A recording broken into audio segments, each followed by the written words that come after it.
Ok? E que nos leva o quê?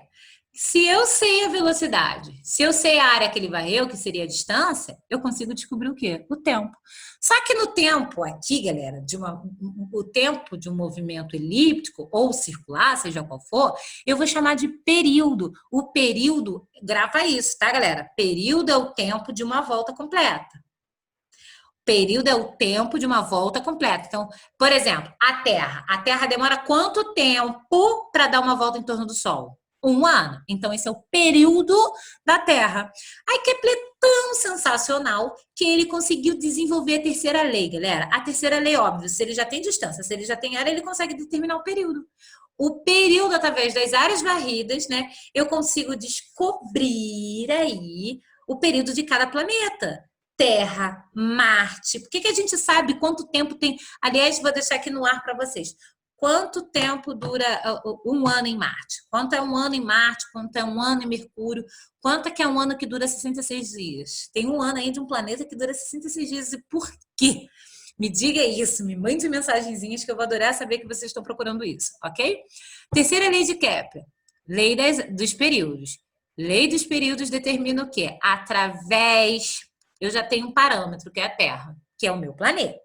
Eu sei que ele demora 1 ano, por exemplo, o período da Terra é de 1 ano.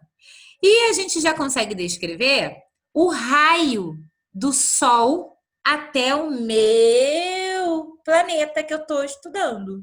A distância do meu planeta ao Sol.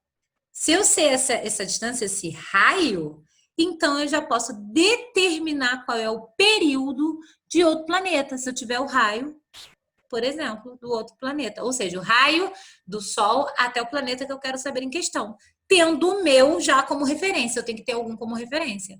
E aí fica complicado da maneira que se lê, mas é bem simples, tá, gente? Ele vai desenvolver uma fórmula para descrever para você poder achar o período de um planeta qualquer. Se eu tenho já um dado de um, eu acho outro tranquilamente. Então, vamos lá. Os quadrados de períodos orbitais são proporcionais ao cubo dos semiseixos maiores das órbitas. É isso. Ai, não entendi. R é o quê? Raio. T é o quê?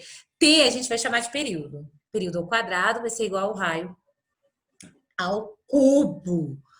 Ok? A razão, né, entre eles.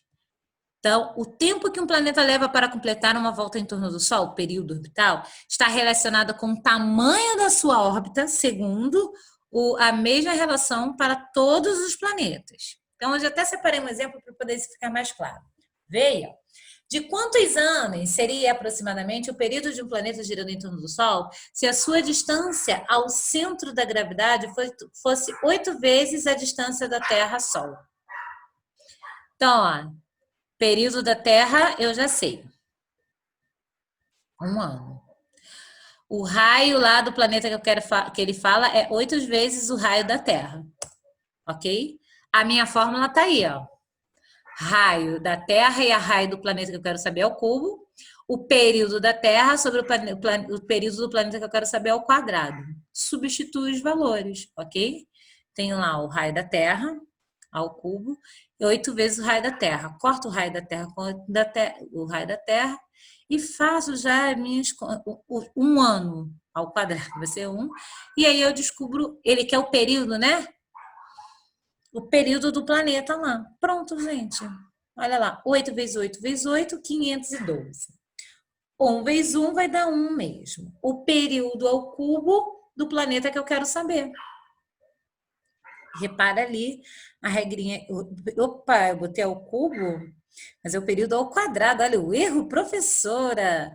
E aí, galera, quando eu tiro a raiz quadrada de 512, eu acho aproximadamente 22,6 anos. Ok? Então, Kepler desenvolveu uma fórmula para descobrir o período, ou seja, esse planeta, para dar uma volta ao redor do Sol, ele não demora 365 dias. Ele demora 22,6 anos, anos terrestres. Ok? Loucura, né? É. E aí, para terminar nossa aula de hoje, Isaac Newton, né, galera? Porque veja bem, lembra que eu te falei que o Sol ele exerce uma força e por conta dessa força, quanto mais perto do Sol, quanto mais periélio ao Sol, a velocidade é máxima, quanto mais afastado do Sol, a velocidade é menor. Pois então, Isaac Newton explica isso através da força gravitacional. Por quê? Como é que eu estou presa ao Sol? Por que existe sistema solar? Tudo que tem uma massa maior do que a minha exerce um poder de gravidade em relação a mim, ok? Tudo bem que para massas pequenas isso é desprezível, mas aí vamos falar de uma massa do tamanho do Sol. Nós estamos presos à força de atração que o Sol exerce na Terra, ok? Por exemplo, a Lua, ela tá presa na gente. Tá vendo aquela lua que brilha no céu? Que você não vai conseguir buscar porque ela está presa à nossa força gravitacional. A Terra tem uma massa maior do que a massa da Lua. Deus sabe como a Lua veio parar aqui. A gente ainda não tem certeza. Mas a gente sabe porque ela está presa. Porque a massa dela é menor. Tanto que a gravidade dela é menor. Ai, meu Deus, Ana Lídia! É isso mesmo. A gente vai falar sobre gravidade já já.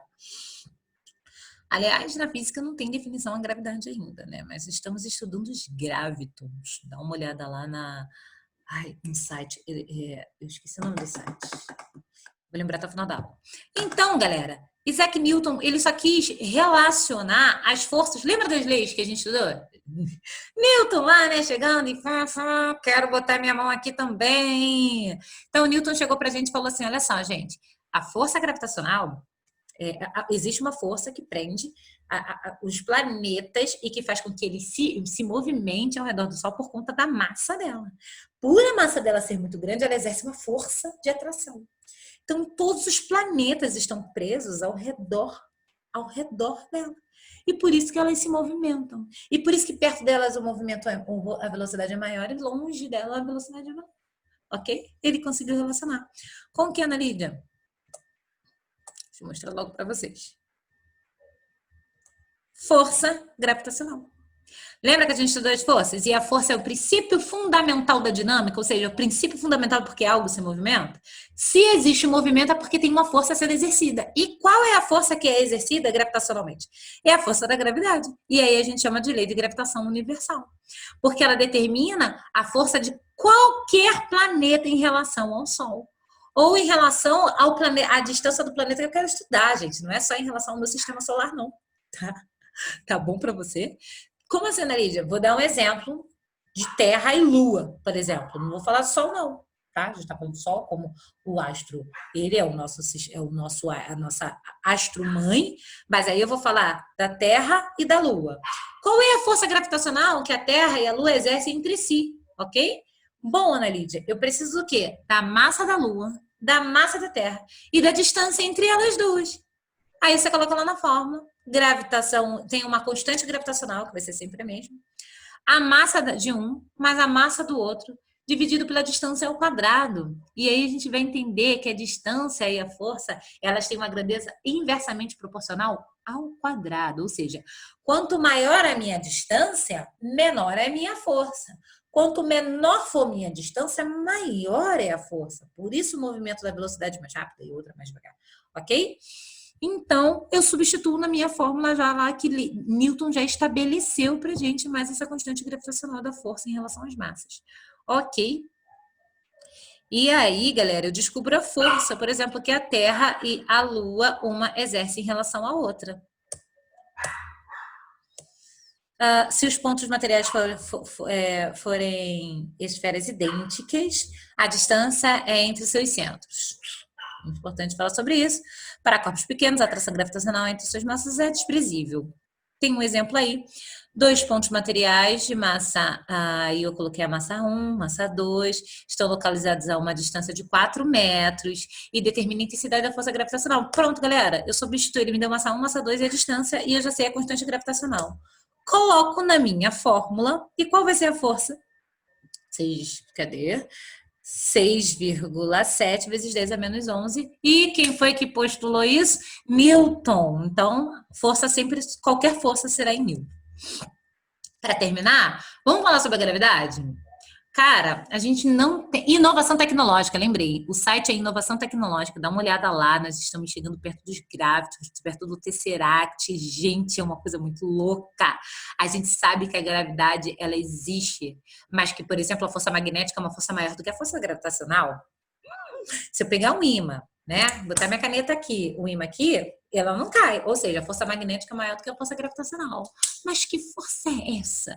Analise o que é a gravidade. Nem a física sabe explicar direito o que é a gravidade, gente. A gente sabe o comportamento que ela faz nas planetas, que é um comportamento de aceleração, sentimento de aceleração. Então, como é que eu estudo? Como é que Newton chegou lá? Simples. Se a gravidade é a aceleração, por exemplo, o que é a gravidade da Terra? A aceleração que a Terra, a aceleração, o que é a gravidade? Mas é o comportamento dela de aceleração em relação ao planeta. Eu posso desenvolver, então, eu posso descobrir qual é a gravidade de. Como é que a gente sabe a gravidade da Lua? Como é que isso foi calculado? Pego a força peso, segundo a lei de Newton de novo, isso aí, e comparo com a minha força gravitacional. E aí, galera, ele já fez isso pra gente, eu não vou fazer vocês fazerem isso. Eu tenho aí a fórmula da aceleração da gravidade na superfície, por exemplo, da Terra, que vai ser aquela constante gravitacional, a massa da Terra, dividido pelo raio ao quadrado. Ok? Em relação a uma altura H, coloquei aqui mais esmiuçadinho para vocês. E vamos colocar aqui um exemplo. Qual é aproximadamente o valor do módulo da aceleração da gravidade num ponto em torno da Terra? A uma altitude igual a 5 vezes o raio terrestre. A aceleração da gravidade é de 9,8 aproximadamente. A gente usa 10, mas o certo é 9,8 metros por segundo ao quadrado. Eu nem vou fazer esse exercício com vocês, não, porque vai acabar o tempo da nossa aula aqui. Mas aí, ó, fica como trabalhinho de casa. Depois dá uma olhadinha, vou passar aqui devagar. Coloquei uma questãozinha matemática para vocês desenvolverem e para ficar bem mais claro essa fórmula da aceleração da gravidade. Mas, gente, não tem um estresse. O que a gente precisa saber que a gravidade, ela existe uma força gravitacional. E através dessa força gravitacional eu consigo desenvolver. Kepler desenvolveu a lei das áreas antes da força gravitacional, gente. É incrível isso. E a gente chegou até aqui para dizer qual é o período dos planetas, os raios médios, como se comporta o movimento dos planetas em relação ao Sol, ao nosso sistema solar. Ok? Muito obrigada e até a próxima aula.